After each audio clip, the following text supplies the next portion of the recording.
Hello and welcome to Just Films and That. We are going to talk about a film that we think is underrated, underappreciated, or we just fancied having a look at it. It was Alice's turn to pick this week and she has picked Frank from 2014. So let's get stuck in.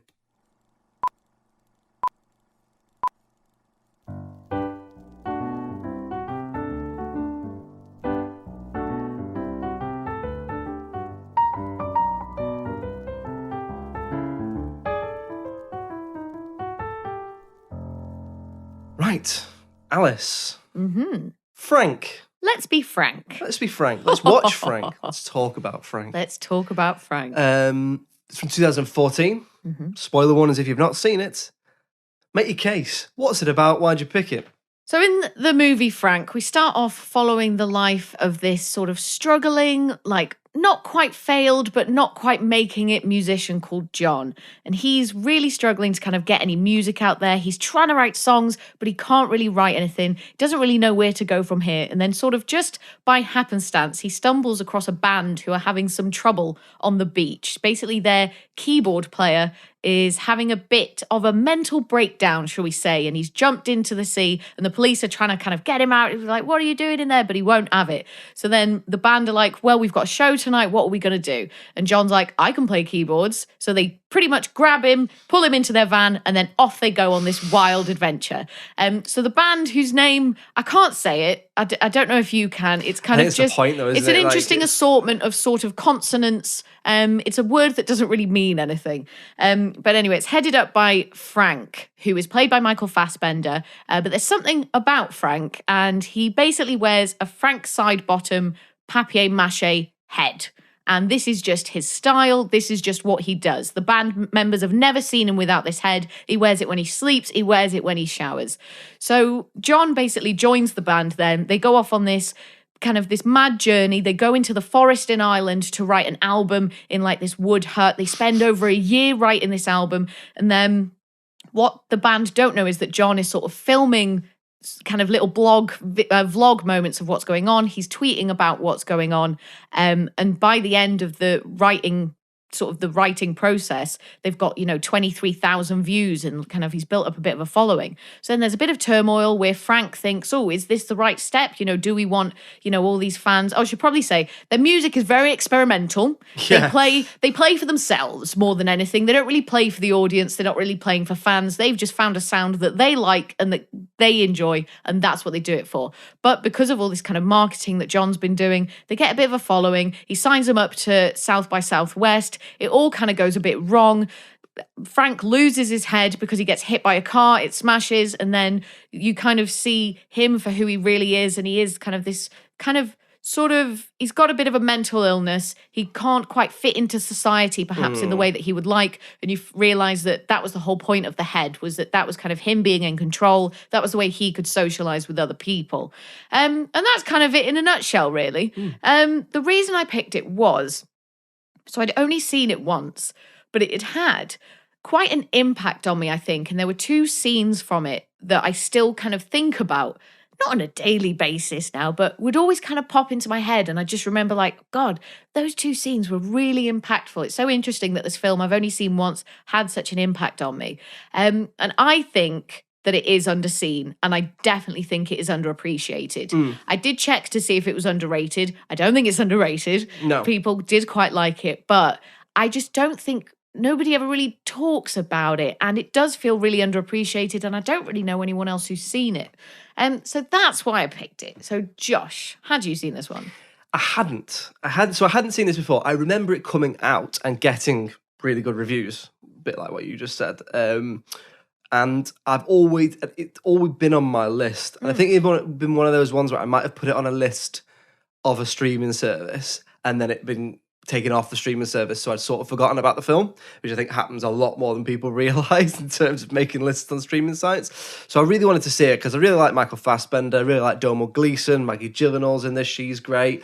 Obviously Frank Sidebottom is a comedy character played by the late Chris Seavey. Is it Seavey? It's Seavey, isn't it? Yeah, I think Seavey. Yeah. And so this film is based on a newspaper article, which then was turned into a book, which I would urge everyone to read. If you're going to watch the film, definitely read the article because it's really interesting how the article feeds the film about Frank Sidebottom and what was surrounding him. But we'll probably come on to that in a little bit. But I enjoyed it overall. Overall, there's I think lots of good stuff in there. I really enjoyed the contrasting performances. So you've got members of the band who are all like, it's a bit of a satire in places on the sort of bullshit and pretenses of the music industry. So you've got like Domhnall Gleeson, who plays John, who's very much quite your normal guy, quite an everyman type character, and a lot of the film is seen through his eyes, through him sort of following it, building up a following of social media, YouTube followers, that sort of thing. And I really like that method of storytelling. Then you've got like Maggie Gyllenhaal, who's like quite the unhinged, angry sort of almost manic pixie dream kind girl, of Courtney Love type character. Yeah, like crazy, but not, but angry, but passionate, but intelligent, but irrational. You know, that sort of character. I think Michael Fassbender's really good in this. I mean, let's be honest, it must have been a nightmare to act with that head on because it's a bit, you know, there's plenty of stories of you hear actors acting behind a mask and saying how difficult it was to get across emotion. You know, I mean, half of V for Vendetta, for example, is a different actor, and then the second half is another actor. Or you get, you know, people who play superheroes who say it's difficult. Like, I know it must be quite difficult to play like Spider-Man, for example. The kind of all-consuming kind of mask. Something that covers the whole face rather than at least, you know, you got like Tom Hardy who acts with his eyes in half the films he's in. So I thought Michael Fassbender gave a really interesting performance because it's very, very physical. And I really like that. It's very, very physical through the whole film. And then when he takes the head off, when he's not got the head for the sort of last 10 minutes or so, it's very subdued and it's very not physical. It's very still, it's very quiet, and I quite like that. I'd like to give a little shout out to the director, actually. I think it's really well directed. So it's directed by Lenny Abrahamson, who's an Irish director who's done quite a lot of good things. And I quite like that. So he does a lot with a little. He's, you know, this is not a film with loads of characters in it. This is not a film with loads of particularly big scenes in it. It's sort of a constant stream of narrative type film, and I really like that. It's a constant stream of consciousness, should I say? And I like that. I like some of the things he does to tell the story. The sort of diary style of mixed with documentary. So it's almost like a documentary, but it's not. It's also a film in its own right. Some of the multimedia stuff of like showing the social media on the page, like what I said earlier. You know, you track the band's progress by seeing how many Twitter followers and YouTube followers John has got, and that sort of thing. It's almost a little bit like it reminded me a little bit like almost like a play in certain elements. So I think Lenny Abrahamson is really good at that. He's really good at. So he did another film which won a couple of Oscars called Room. And that's really good. Not The Room. Not The Room. God, no, not that. No, Brie Larson won her Best Actress Oscar for it, and I think it won a couple of others. I definitely urge anyone to check that out. That's a really good film as well. So I think he did a really good job of. I mean, it can't have been easy to take a mixture of a true story and a newspaper article about a real guy and make it into a film. It can't have been easy, and a lot of that must be down to sort of his direction and some of the script as well. I think I just want to say I do think it ended up being a lot less true than it started out. I think they sort of started out with the intention of it being a bit more like biographical and a bit more sort of based on a true story. But I think sort of the further they went, the kind of more detached from that it became, I think. Yeah, no, I mean, in no way would I this is not a true story. It's based on a true comedy character, a real comedy character, which John Ronson wrote a newspaper article about. Then they took that article and adapted into a fictional film. It is there you go. Follow that line of narrative. but that's exactly my point. That can't have been easy to do. So I thought that was really good. I think it's actually got some really funny moments in it. There's a lot of satire around the music, industry and the sort of bullshit and the pretentiousness, so to speak. There's some quite good physical comedy bits, particularly with Frank, and there's a bit where Maggie Gyllenhaal and Domhnall Gleeson have sex in a hot tub, and it just looks like the most unpleasant experience of anyone's life. Yeah. She's drowning him. She's drowning him, basically, but she hates him, but they're also having sex. Or there's like little bits which are quite easily relatable, which is like he's trying to write a song on the piano, and he's just been listening to Madness, and he just starts playing Madness, and then he's sitting there going, "It's Madness, you idiots!" That sort of thing. I think the main thing I liked about it was actually the message. I know that I don't want to I don't want to go all wanky, which is why I'm not going to elaborate loads on this. I'm going to talk about it loads, but I think for me, I'd like to get your thoughts on this as well. I think it's about finding solace in shared pain and being an outsider, but sort of being okay with it. The whole point for me is that the band aren't asked about success. They like being together, they like playing together, and they like doing what it is they're doing. And as soon as John comes into the mix and starts trying to make them successful, that's the catalyst for their ultimate downfall or temporary downfall, whatever you want to call it. So he is the problem almost. And I like that it's about, and it doesn't say this outright, but it sort of intimates that the band members all have shared different health problems and vulnerabilities and stuff, and that being together really helps them and is a catharsis for them, and is a therapy for them in a way. And I really like that idea of shared solace in shared pain. Not to sound too wanky, but what did you think of that? Oh, yeah, no, certainly. That's certainly where a lot of the magic of the film comes from. But it is interesting with John's character, because obviously they go to this log cabin to record their album, and they're there for, 11, 12, 13 months, however long it takes. But the fact is, they're about to get chucked out because they can't pay the bill. And it's like, oh, John's like, well, actually, my granddad died. I have a nest egg. You can use that money. So then it's kind of this interesting, well, can they realistically keep doing what they want to do if they're not interested in making money at all? Like, how long can that last? Like, they've still got equipment they need to buy, they've still got places they need to sleep, they've still got food that they need to eat. Where's the money going to come from? So something's got to give somewhere, right? Unless one of them has like some secret kind of fortune that they're sitting on that they haven't told anyone about. You can't act like a successful band but not want to be a successful band. So if you want to go off and record your album but you're not actually interested in making any money, then just do it somewhere free. Basically, I suppose that's a good point. Tricky. Actually, because I was thinking about that, because obviously a lot of it, John obviously, he is very selfish and he wants to push forward with this idea of fame and doing festivals, doing videos, releasing albums, whatever. And that's not what these guys have been doing. That isn't their aim. That isn't what makes them happy. But yeah, just pretty much everything you said really is kind of like, I agree. I think it's a brilliant film. I love the concept. I love the characters. I love the story. I thought it was so funny. One bit had me literally in tears laughing. I actually found it funnier this time around than I did the first time, which I thought was really interesting.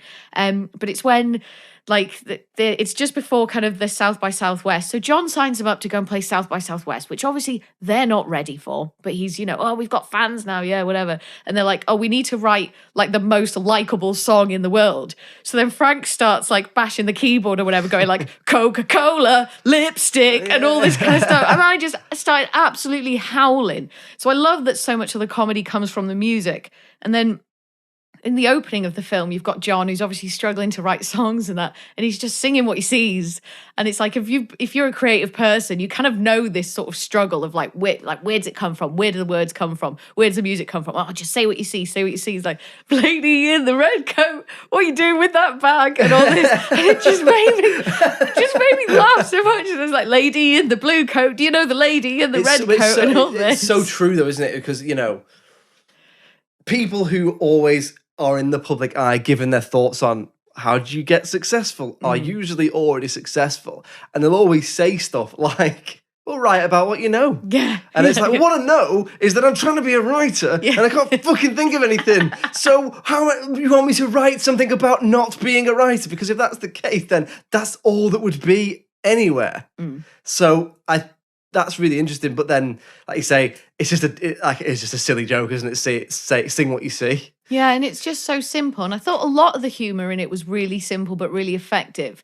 And you've got Michael Fassbender, who, even with that big, dumb papier-mâché head on, is so charming and so No, alluring it's and crazy, so just so witty. So there's one point, obviously, because, you know, John meets him and he's like, you know, instantly it's all about like, why do you wear the head? Like, what's this all about and stuff? And he's just like, why do you find it unnerving and whatever? And he's like, oh, a little bit. So he goes, oh, do you want me to explain my facial expressions for you? And he's like, welcoming smile. Is like friendly grin and all this. And that just really made me laugh as well. And it's just like these really simple little touches. Like you say, Fassbender's obviously he's being so physical. And I wonder if a lesser actor could have pulled it off as well as he did. Yeah. Like he knows how to use his body in tandem with his head whilst wearing this huge papier-mâché thing on him. And I feel like, because obviously he's made the transition a little bit now, you know, we associate him with kind of X-Men and, you know, he's become He's a big sort of time. that. He's a big time movie star. And I think his nuance and his subtlety and some of the brilliance that he can bring to a role is sometimes overlooked in his more modern films. But I'm a huge Fassbender fan. And so the ending for this, so obviously we get, so the South by Southwest thing, it's awful. Like Frank isn't coping, Clara isn't coping, the two French bandmates whose names escape me right now. The drummer and the guitarist. No one's really coping with the whole situation, but John's pushing it. It's like, no, we need to play.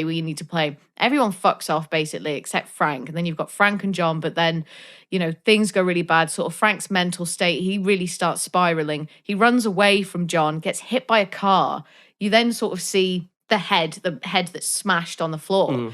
And it's like, oh shit, he's without his head.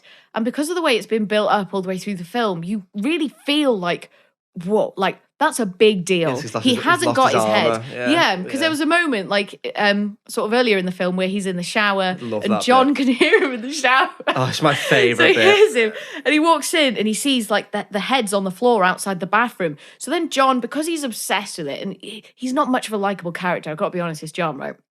Because he sees the head on the floor. So it's almost like he sees, oh, now is my chance to finally see what Frank looks like. So he's like creeping into the bathroom or whatever, sticks his head through. But then Frank's in there with another head on and a plastic bag over that head. Because it's like, no, he really never takes it off. Like you're waiting for him to slip up, like for him to be sleeping and not wearing it. There's lots of great jokes about the head as well. Yeah. That's my favourite joke. But then there's another one where before they go on stage, he disappears behind the curtain and comes back, and the head is now a lady head. Got loads of makeup it's on. Like, it's like got like loads of stage makeup on and eyelashes, and he's got a dress on, and it's like it's just really simple jokes, but it is really funny. Yeah. So do you think, something I wanted to ask you actually, do you think they should have shown him without the head on? I think so. For me, the ending, and I said earlier, like there's two moments in this film that just kind of really stayed with me, and the ending is one of them when he walks into that bar and you've got Clara and the two other bandmates there on stage singing, you know, and just such melancholia coming from them. Like they don't know what to do without Frank. This group don't know what to do without each other. And Frank walks in and obviously he's felt completely, I guess, just stripped of any sort of confidence and any humanity that he did have that was in this head. And he's just a completely different person. Like he strikes a completely different figure. And he walks in and he starts singing this, just singing what he sees, right? Yeah. But it works. And it's just so interesting to have that.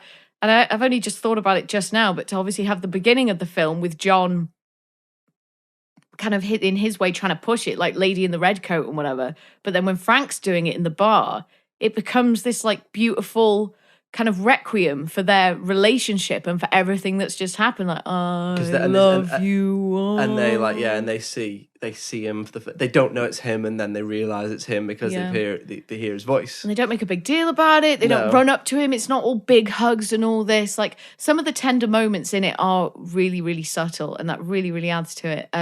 But the singing for me, the way that Frank sings and the way that they compose songs really reminds me of The Doors. Like it is this poetry. It's this stuff that's like born of poems that they're just kind of putting music to. And his delivery is very similar to Jim Morrison. Obviously that connects with me a lot because I love The Doors so much. So yeah, I think because of the way they did it, I do think they should have shown him without the head on. And I think for me, that was the perfect way to end that film. Something I want to ask you actually, how much did you know about Frank Sidebottom before you watched this and Chris Seavey? Literally nothing. Cool. Not a thing. So I didn't know what that head was. I didn't know what it was in reference to. And it's really creepy. it's a very creepy head. Like when you see that out of context, emotionless, isn't it? Yeah, like when you see that sort of DVD cover or you see the thumbnail, it's like, that's weird and that's creepy. And like when Frank first comes on screen, it's like, oh God, like it is a bit unnerving. It's so in your face and it's huge and it's so out of proportion. And then because obviously the way Frank is, you know, Frank's got this amazing energy where he just makes people around him feel chilled out. Like he just knows sort of the right questions to ask. He knows how to make people feel at ease. So by the end of it, like I just didn't even notice anymore. Like this thing that was creeping me out so much at the beginning just didn't. Yeah. But yeah, long way to answer your question, sorry. Did you know much about Frank Sidebottom? So obviously I grew up not that far from like where Chris, not close, but like Manchester was my local city growing up. So obviously I knew a little bit that he existed and stuff. And obviously I think he did a Christmas song and stuff like that. No, but the article that I mentioned earlier, I'd urge you to check it out. It's really interesting because I didn't realise just how much of an effect Frank Sidebottom actually had on the careers of some of the people around him. So there's a little bit in the article where it mentions that their driver. So in the article, I won't give too much away in case people want to read it for themselves, but basically there's a lot in it about Chris Seavey, who is Frank Sidebottom, didn't always differentiate between whether he was Frank or whether he was Chris. So sometimes he was Frank, sometimes he was Chris. But one of the things that it does mention is that he showed no real interest in being big and famous. It was that he sort of just toured around the Northwest. He sort of toured the same, you know, Liverpool, Manchester, Leeds, like, and the surrounding towns over and over again. And one of the people who would drive him around was Chris Evans, the DJ. Oh, really? So like he left that from being their driver to then go and be like, earn like 35 million quid a year as a DJ. One thing I didn't know was that Mrs. Merton, the Caroline Aherne character, is Frank Sidebottom's neighbour. So she was created as Frank Sidebottom's neighbour. Do you know Mrs. Merton? I don't think so. So Mrs. Merton was a Caroline Aherne character. You know Caroline Aherne, Denise from the Royal Family? Oh, yeah. So Caroline Aherne is a writer. Obviously, sadly passed away now. So she was a comedy writer, actor, and so she created a character called Mrs. Merton, and that was created as Frank Sidebottom's neighbour. Then she got her own chat show, so she would play this sort of old woman interviewing celebrities. So there's a very famous one where they have Paul Daniels and Debbie McGee on. She says to Debbie McGee, "What's first attracted you to the millionaire Paul Daniels?" Yeah. And it became a well-known joke around Paul Daniels and Debbie McGee. But anyway, then obviously Caroline Aherne then created the Royal Family, and as we know, became a huge star. And yet Frank, you know, Chris Seavey, when he passed away, famously died without even the money for a funeral. So that's sort of what the article's about, and how he got there and what he was like as a person, and how he was quite withdrawn and quite just wanted to have his house and his family and all that. It's interesting because it's an interesting creation, really, when you think about it, to have a character who just was a giant papier-mâché head, and then this has created, you know, this has now spawned a film with some massive actors in it and stuff. It's interesting. I just wanted to know if you knew much about him going into it. No, not really at all. I mean, I don't know if this is necessarily the same Frank Sidebottom. Like we said, the lines between fiction and reality are blurred, but it's certainly interesting to watch, whether you do or don't know about him. And I feel like, obviously on a much smaller scale, but, you know, given recent events, wearing a mask and stuff. So I personally feel like 10 times more confident when I'm wearing a mask, like when most of my face is covered. So like I can totally like empathize with Frank in that way of like why he would want that, and understand where he's coming from in feeling more comfortable in that way. Like he feels like he can actually be himself, and he can actually present that version of himself to the world, where obviously without it, he can't. Like he can't at all. Like he can't really function. Like he ends up going back to his mum and dad's. He sort of reverts back to this childhood state. It's just really interesting. I just thought it was such a kind of interesting, complex character and story, sort of fluffed up with a lot of comedy. And I thought that was really interesting. If you wore a papier-mâché head, a giant head, would it be a giant version of your head, or just a giant head? Oh, no, maybe I'd get creative and do like a giant Squirtle head or something, Yeah, or, yeah. And then a when he took it Sonic off, head. yeah, when they took it off, you're like, oh, you're not Sonic. Yeah, Yeah, yeah, yeah, yeah. surprise. See, I've got quite a big head, so you'd have to there'd be a lot of papier-mâché to A make one of 6 mine. foot tall papier Yeah, mache head. I mean, I already look like a power pod.